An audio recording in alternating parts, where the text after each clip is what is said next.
Aujourd'hui, je reçois une thérapeute qui transforme les relations, les conflits et les émotions en couleurs.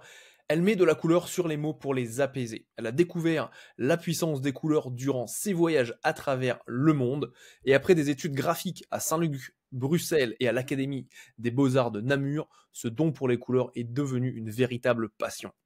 Aujourd'hui, elle crée l'harmonie dans le monde scolaire, le monde familial, ainsi que dans les entreprises et elle accompagne les enfants, les parents et même les grands-parents au sein d'une communication en couleur, ce qui les aide à ne pas juger, à déposer leurs émotions, tout en étant entendus et compris.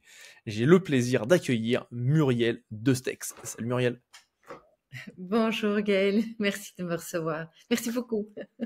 C'est un grand plaisir, on s'était rencontrés il y a quelques temps de ça dans un événement business, et quand tu m'avais expliqué ton approche de la transformation émotionnelle en utilisant les couleurs, je me suis dit mais c'est absolument extraordinaire.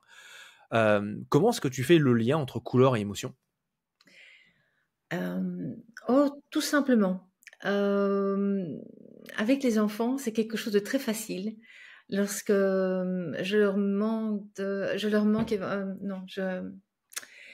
leur demande éventuellement de déposer quelque chose qui vient du cœur, qui vient de Mhm. leur tripe, je leur propose toute une palette de couleurs et déjà là, il y a des couleurs qui sortent. Ces couleurs ne sont pas spécialement celles qu'on pourrait attribuer à une émotion, mais c'est une couleur qui leur appartient. Et c'est celle sur laquelle ils sont aujourd'hui. Par exemple, je peux avoir un enfant qui me montre un bleu turquoise. Et ce bleu turquoise représente peut-être une énorme tristesse. Et à ce moment-là, c'est d'être en accord avec ça, qu'il puisse le déposer, qu'il puisse le peindre, et en le peignant, de lui apporter éventuellement des possibilités de mélange avec d'autres couleurs pour la nuancer, pour l'emmener sur des nuances de ce bleu turquoise qui pourrait devenir du jaune, qui pourrait devenir du vert, qui pourrait devenir d'autres choses, et de lui montrer qu'il y a des possibilités de changer cela. Voilà. Mhm. Donc c'est vraiment une expression, je dirais intuitivement, l'enfant va venir choisir une couleur qui représente sa situation à l'instant T. Oui, Et de lui montrer aussi qu'il y a une possibilité, bah voilà, si on mixe une couleur avec une autre, ou on amène à la délayer peut-être avec plus d'eau, etc. un dégradé, voilà, oui. Et sans jamais, parce que ça, bien souvent, oh, moi je suis rouge. Ah, moi, est-ce que tu peux me dire, Muriel, ce que c'est le rouge ou qu'est-ce que un plan implique de mettre du jaune ou... J'ai dit non, non, non, non, non. Moi, personnellement, je ne stigmatise jamais un mot ou une émotion sur une couleur. Parce que autant moi, je peux vous mettre du rouge pour dire de l'amour, autant quelqu'un pourra dire ah, ça m'énerve le rouge, tu m'énerves avec ton amour, avec ce rouge-là. Et du coup, pour le même message, la même façon de pouvoir dire les choses que je ressens en rouge peut être complètement compris autrement au travers de quelqu'un d'autre qui, le rouge, pourrait être pour lui une atteinte à une blessure. Et voilà, et c'est comme ça qu'on part parfois sur des discussions, ou sur des débats, ou sur des communications qui n'ont pas lieu d'être en fait. Et c'est là que je me dis, mais cette communication, si maintenant je pouvais te déposer ou vous déposer la même chose en multicolore, mon rouge ne serait plus agressif. Il serait dans une communication multicolore. Et à ce moment-là, l'autre personne qui, lui, préférera peut-être du jaune, va entendre mon message en jaune et sera beaucoup moins réceptif à peut-être quelque chose d'agressif, juste par une manière d'être. Voilà. Donc, ce que tu es en train de me dire, c'est très intéressant parce que souvent, tu sais, quand on fait du design, etc., certaines couleurs sont associées à certaines émotions, à certaines façons de voir les choses. Tu vois, tu prends le bleu, par exemple, le bleu de Facebook va avoir une certaine signification, ou le rouge va avoir une autre signification. Mais toi, ce que tu dis, c'est que chaque personne, en gros, voit midi à sa porte par rapport aux couleurs. Oui, tout à fait. Oui, parce qu'en plus, nous voyons les couleurs différemment. Un exemple. Ah, ça j'adore. Tu vas acheter une voiture rouge. Tu es Très dans bien. l'aspect, je vais acheter une voiture rouge. Eh Magnifique. bien, dès que tu as décidé de cet achat, tu vas regarder après dans la rue et tu ne vas plus voir que des voitures rouges. Tu vas te dire, mais en fait, il y en a tout plein. Donc, ça veut dire qu'on fait le focus sur quelque chose. Et au niveau de nouveau dans la communication, si on te met, ben, ici, je vais plutôt parler au niveau du harcèlement, au niveau de la communication harcelante, on te met une étiquette, Hmm. tu vois, et l'étiquette sur telle personne, ah, lui, il est toujours rouge. L'autre, oh, lui, il est toujours bleu. Eh bien, quand tu vas voir la personne, même si ce jour-là, la personne n'a pas une émotion rouge, tu vas dire, ah oui, mais toi, c'est toujours rouge, hein. Et on est sur des stigmatisations. Je l'explique en couleur parce que j'ai tellement l'habitude de le faire avec les enfants et de simplifier au maximum pour ne pas mettre des mots. Et rien qu'en faisant ça, on se dit, OK, mais aujourd'hui, est-ce que je suis OK qu'on me mette une étiquette?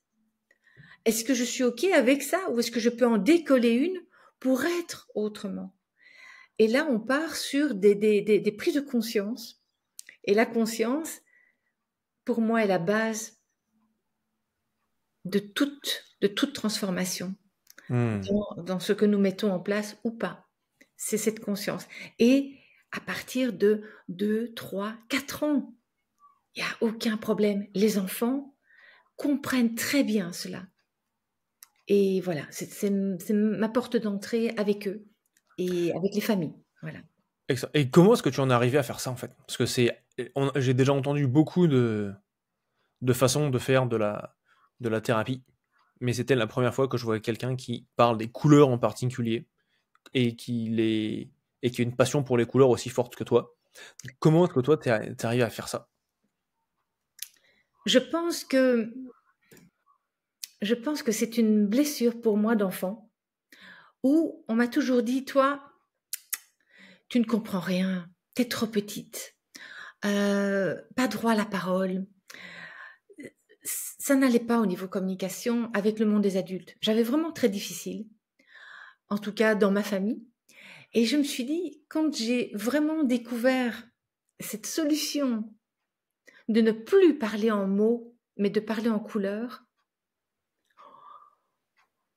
c'est une, euh, c'est une baguette magique pour moi.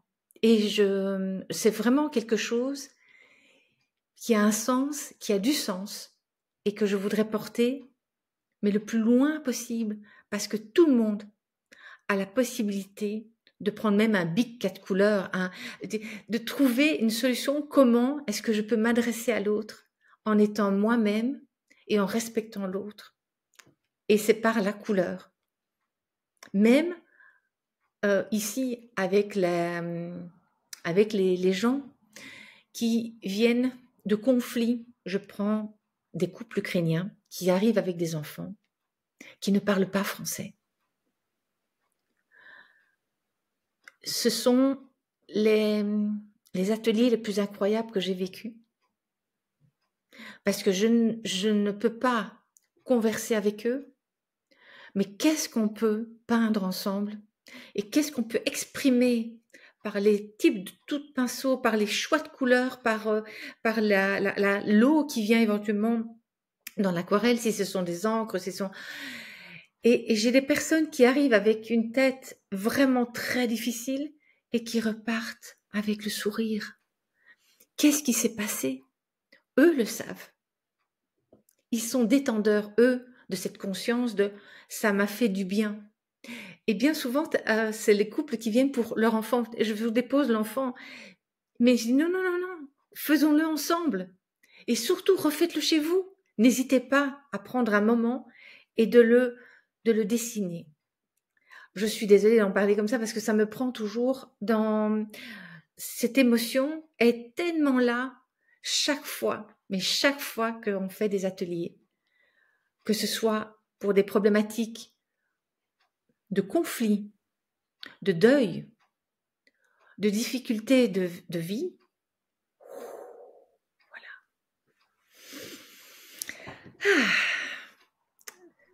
Prochaine question. On sent la passion. dans ce que tu fais avec les couleurs, c'est vraiment, vraiment extraordinaire. Et tu vois, quelles seraient les trois problématiques principales avec lesquelles les personnes viennent te voir quand elles vont justement aux ateliers de Muriel?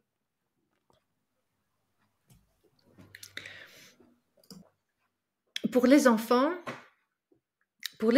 souvent, c'est l'incompréhension de l'être qu'ils aiment le plus. C'est souvent l'incompréhension des parents. Ils comprennent pas comment on peut converser avec son parent, comment parfois redonner confiance aux parents et l'envie de grandir dans le monde qu'on leur propose. C'est non, j'ai pas envie de grandir. Moi, j'ai envie de rester tout petit. J'ai pas envie de sortir de ma couverture le matin. J'ai pas envie de sortir de mon écran qui me montre autre chose dans les écrans. Ça, c'est c'est quelque chose qui arrive souvent. L'autre chose, c'est de l'autre côté. Ce sont les parents qui sont terriblement inquiets par rapport à l'enfermement de leurs enfants ou par rapport à des comportements qu'ils ne comprennent pas. Donc, c'est de nouveau pouvoir déposer, regarder ce qui se passe, écouter, entendre, échanger, ouvrir des portes qui étaient fermées, oser y aller, se prendre la main. Un autre problème qui vient également, c'est souvent je dirais toutes les personnes qui ont été au-delà de leurs possibilités, qui en sortent avec un burn-out ou une dépression et qui ne savent plus du tout comment, où aller, se lever le matin, se dire je vais faire quelque chose aujourd'hui. Et ces personnes, quand c'est le jour de l'atelier, me disent de venir à l'atelier, eh bien je me lève parce que je sais que je vais passer 1 heure pour moi, chez toi. Et je sais qu'en ressortant de là, ça m'a donné l'énergie, la petite flamme, le petit quelque chose qui fait que je vais avancer 1 millième de pas. Juste une petite chose ou alors un grand pas. C'est toujours surprenant, mais c'est cette avancée des uns et des autres. Voilà. Donc ce que j'entends, c'est que tu es amené à ramener de la communication entre les parents et les enfants.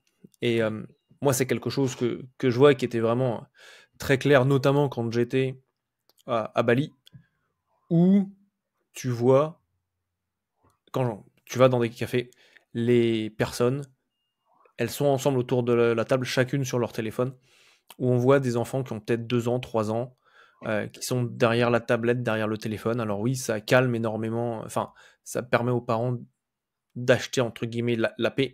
Néanmoins, ça veut dire aussi que les enfants, à cet âge-là, le cerveau est extrêmement malléable.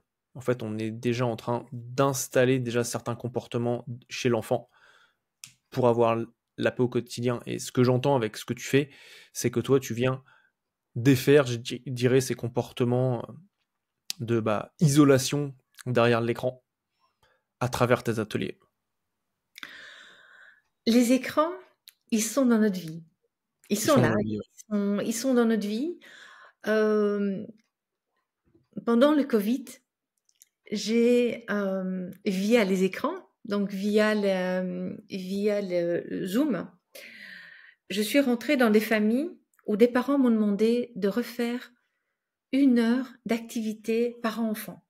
Donc, ils avaient réuni les crayons, et on a fait 1 heure d'atelier à distance. Parce que bon, je peux pas me déplacer partout, c'est pas possible. Donc, et en fait, cette heure-là, ce moment-là, c'est un moment hors écran avec le mien, parce que bon, forcément, ils étaient devant l'écran pour le faire avec moi. Mais en même temps, les parents se regardaient avec leurs enfants. Et il y avait une nouvelle connexion.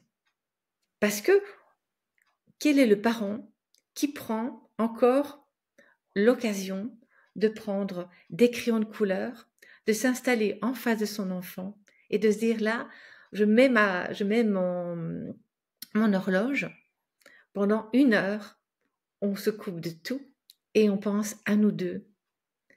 C'est juste jubilatoire, ça fait du bien. Et comme ça fait du bien, il y a cette fameuse, comment on vous dit, quand vous gagnez des jeux sur Internet ou quand vous gagnez, vous avez, au niveau du cerveau, ça te donne de la mélatonine, non, ça Ah, provoque, ça provoque en fait du la bien, dopamine. de dopamine. Eh bien, plutôt que de dire non aux écrans, invitez-les à autre chose que les écrans. Et cette chose-là, c'est juste la relation parent-enfant ou frères et sœurs devant quelque chose de nouveau. Et les enfants sont demandeurs. Quand ils ont fait 1 heure comme ça, ils veulent remettre quelque chose en place avec le parent. Et ils demandent en fait une récurrence. Donc, les écrans sont là, mais il y a d'autres choses qu'on peut mettre en place, sans stigmatiser la problématique qui est les heures passées devant les écrans, mais de pouvoir développer autre chose. Et je vous assure, quand l'atelier commence et que je dis l'heure est passée, quoi? Déjà? Déjà? Où est-ce que je suis? Moi, je suis dans le bien. Voilà, c'est gagné. La conscience est là, le lien est fait, allons-y. Ah, je me souviens, il y a quelques années de ça, quand on était à Bali avec ma fiancée, euh, on a fait du dessin des mandalas. Ça te parle, ça? Oui, oui, les mandalas, oui, tout à fait. Absolument extraordinaire. Ces 2 heures qu'on avait passées ensemble, c'était un niveau de connexion qui était vraiment, vraiment extraordinaire. Tu vois, là, je m'ouvre de plus en plus à certaines choses.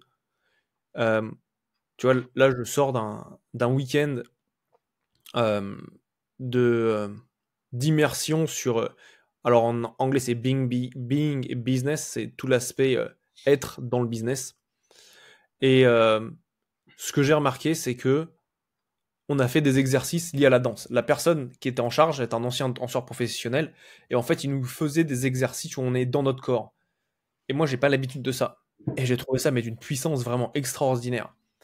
Le dessin, très puissant. J'ai fait aussi des cours liés à la confiance et les arts martiaux. Et en fait, la personne, c'est une ancienne championne d'Europe et championne de France de Kung Fu qui Oui, fait, qui fait ces exercices-là et qui en fait nous met dans des conditions de stress. Il nous fait des sorties de zone de confort, etc. par l'intermédiaire du corps.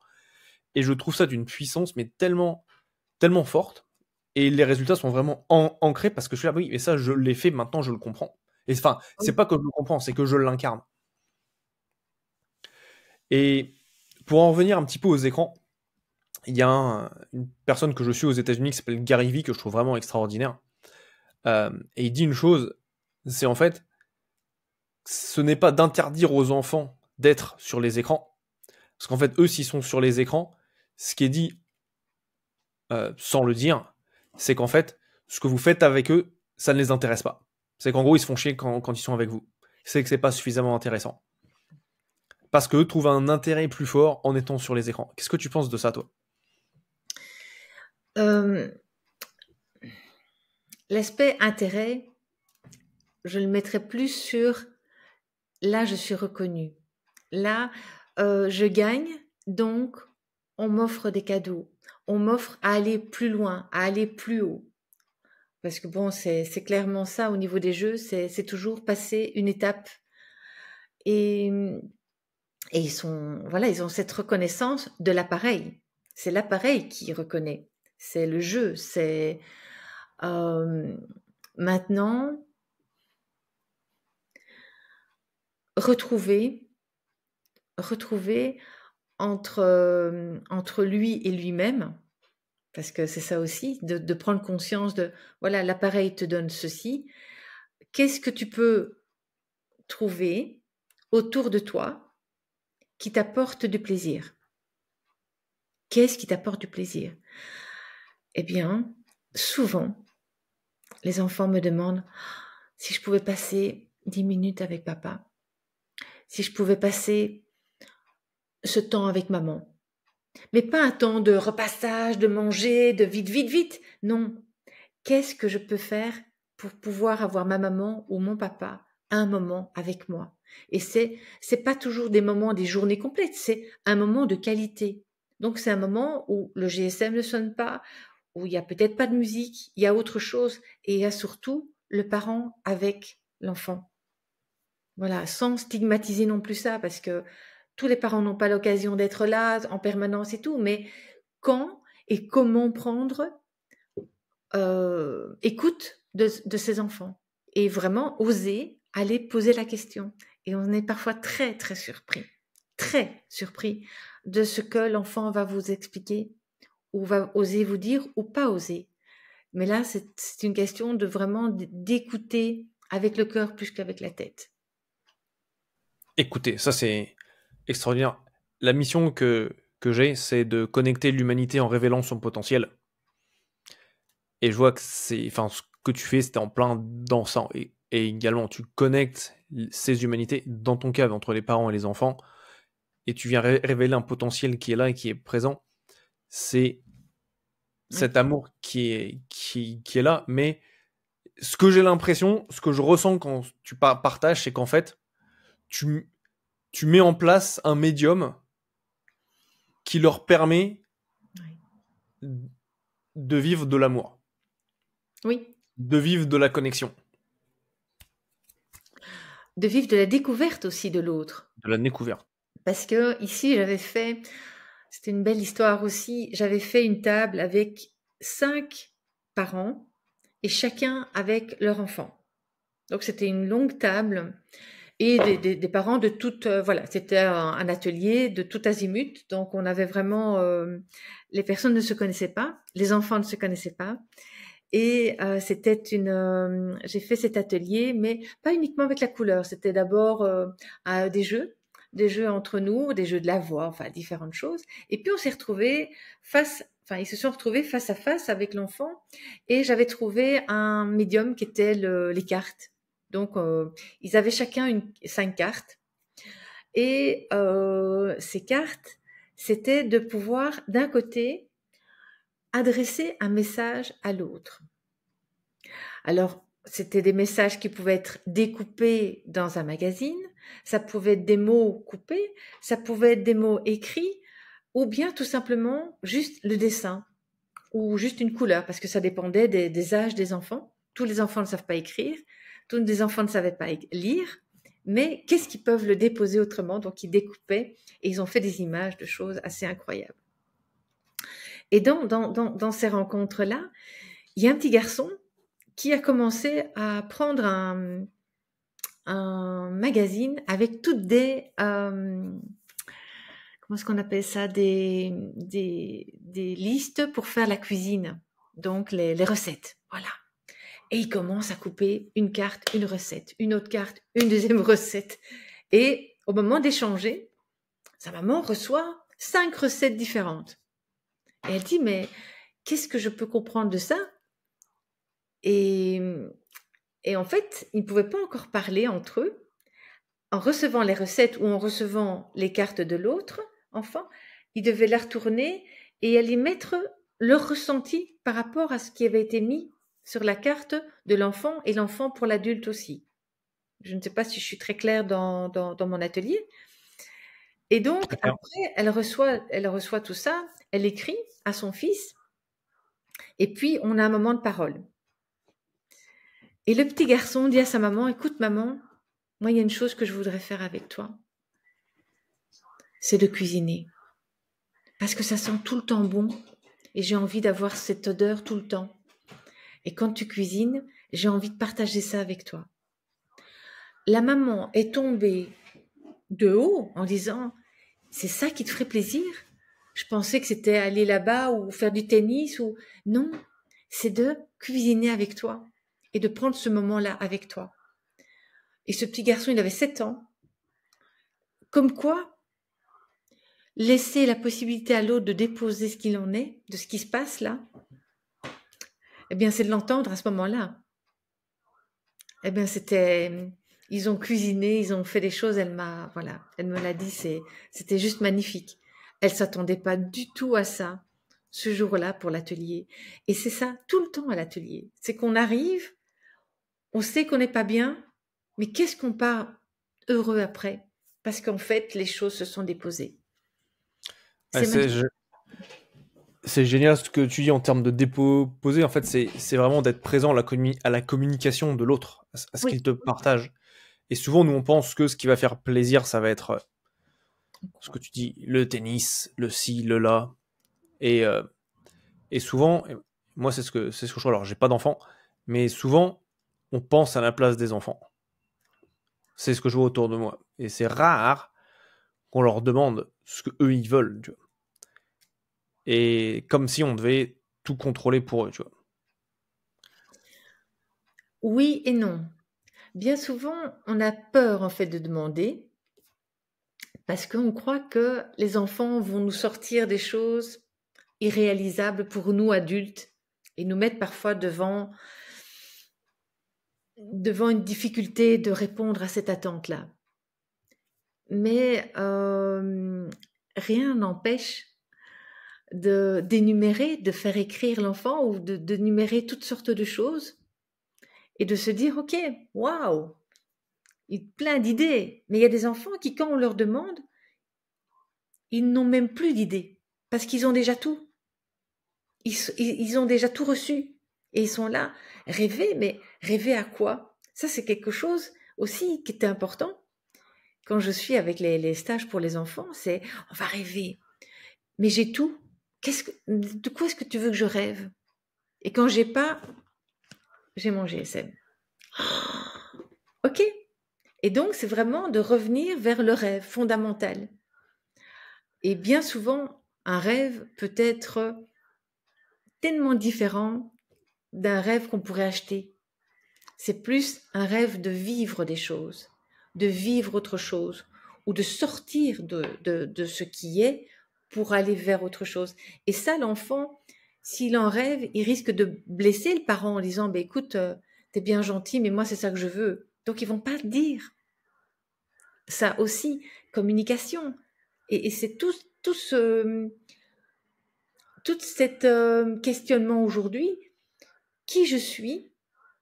Comment est-ce que je me sens? Et qu'est-ce que j'aimerais? Pourquoi? Parce qu'on me donne la possibilité d'imaginer autre chose? Ou non, pas du tout. Chut, tais-toi. Voilà, tiens, prends ton GSM, va voir ton vidéo, fais des bonnes études, mon fils, fais ceci. Ok, ok, j'entends. Mais moi, qu'est-ce que moi j'ai envie? Mais ils savent Ouais. plus. Donc Et trop souvent, ouais. ouais, le rêve est très difficile parce que on va les remettre devant la TV. Tiens, mais ça va sûrement te faire plaisir. Et aussi, comme tu disais, qu'est-ce que l'autre va penser? Mais les enfants, il n'y a pas que l'adulte qui pense. Les enfants, c'est souvent ça aussi, entre le fait de penser que l'autre va penser que. Si je fais ça, on va penser que. Si je dis ça, on va penser que. Donc, quelles sont les normes?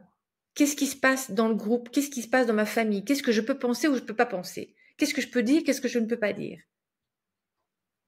Et là, les normes de nouveau, les normes dans la famille sont parfois très tendues ou parfois il n'y en a pas. Alors du coup, c'est aussi, voilà, c'est de se demander un petit peu où est-ce qu'ils peuvent aller, comment est-ce qu'ils peuvent aller, je sais pas, c'est chaque fois c'est tellement différent par enfant et par famille, nous sommes tellement tous différents que c'est riche.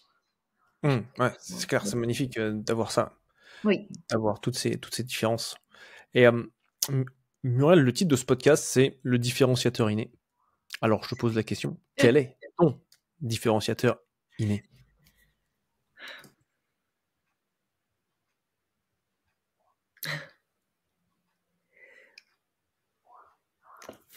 Depuis toujours,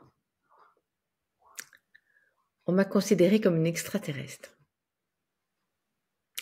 Dans le sens où je voyais le soleil là où il y avait que des nuages. Je voyais des choses que les autres ne voyaient pas. C'était ma vision. C'est comme certains diraient, mais toi, tes lunettes, elles sont toujours rosées ou, tu vois, une certaine couleur.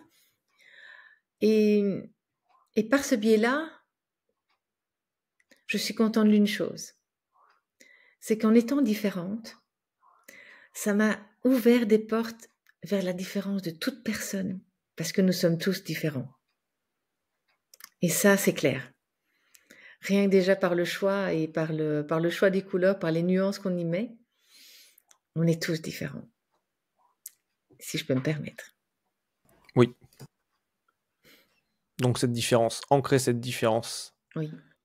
Et la vivre. Oui, oui, oui, oui, oui, oui, oui. Ah oui, surtout. Et quelle est pour toi cette différence? Cette différence, c'est la possibilité d'être en fait. C'est pas parce que le monde aujourd'hui nous demande ceci, cela, d'être dans des schémas.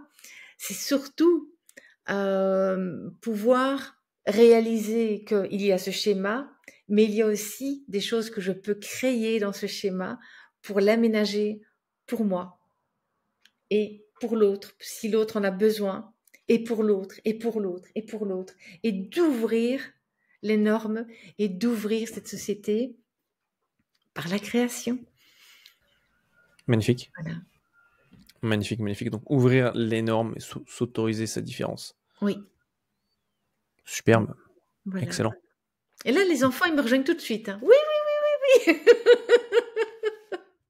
Et en parlant de ça, justement, où est-ce que les personnes peuvent te retrouver? Si, voilà, après ce qu'elles ont entendu, on est ensemble depuis à peu près une demi-heure, Oui. avec ce que tu viens de nous partager, où est-ce qu'elles peuvent te retrouver? Alors, tout simplement, vous pouvez me retrouver avec mon nom, qui est un nom belge, qui s'appelle Destex Muriel. Il n'y en a qu'une. Il n'y en a qu'une au monde, c'est moi. Ça, c'est déjà facile. Donc, vous pouvez déjà taper sur Google mon nom. J'ai un site internet qui est www.murieldestex.be et sur Facebook, sur LinkedIn, sur Instagram. Je me ferai un plaisir en tout cas de recevoir vos invitations ou d'avoir vos commentaires. Et pour venir vers moi, eh bien, via mon site, il y a une possibilité de m'écrire sur mon email. Magnifique. Magnifique. Donc je mettrai de toute façon tous les liens dans la description du podcast pour que les personnes qui sont attirées, qui résonnent avec ce que tu viens de leur partager, enfin de partager aujourd'hui, puissent te contacter. Oui. On a une tradition également dans ce podcast, c'est comme je le disais, ma mission c'est de connecter l'humanité en révélant son potentiel. On a révélé ton potentiel, maintenant connectons. Et qui aimerais-tu voir dans ce podcast? Qui aimerais-tu passer au différenciateur inné? Attends, non, je ne comprends pas bien ta question. Qui j'aimerais voir, dis-moi. Qui dans ton réseau, des personnes que toi tu connais, tu aimerais voir sur ce podcast? Ben, écoutez, simplement, une personne qui me permet aujourd'hui d'écrire mon livre, qui s'appelle Catherine Berthe, qui est en fait une personne assez incroyable. Elle, je voudrais franchement que tu la rencontres. Ça me ferait vraiment très plaisir. Et une autre personne que j'aime beaucoup, que j'aimerais moi-même rencontrer, c'est Thomas Dansbourg, qui travaille toute la communication non violente, qui est un homme d'une richesse incroyable au niveau de ses écrits, au niveau de tout ce qu'il peut déposer. Ce serait vraiment quelqu'un que tu devrais rencontrer, oui. Et ce jour-là, je veux bien en faire partie. Tu seras prévenu donc Catherine Berthe et Thomas Ansebourg ou dans ce bourg, c'est ça? Dansbourg, oui. Dansbourg, Oui. magnifique. Eh bien, si vous nous écoutez, avec plaisir de vous avoir sur le podcast pour aller chercher votre différenciateur inné. Oui, merci. Merci beaucoup. Muriel, c'était un plaisir de t'avoir avec nous. Que dire? Que dire? Je suis très émue en fait, parce que c'est avec toi que j'ai vécu un moment assez incroyable dans ce week-end où il fallait prendre le micro pour faire un pitch. Et si je ne l'avais pas fait ce jour-là, eh bien, je n'en serais pas là aujourd'hui. Et je suis en train de te parler de ce que je fais. Et je voudrais vraiment te remercier par rapport à ça, Gaëlle. Et vous emmener en tout cas à vous rencontrer les uns et les autres, que ce soit en vidéo, que ce soit en présentiel. Moi, je suis en Belgique, c'est vrai que je n'ai pas dit, c'est vrai, l'endroit où je pratique, c'est dans le Namurois, sur Namur donc, au milieu de la Belgique. Mais je peux aussi vous rencontrer par le média, donc par les vidéos. Et, D'accord.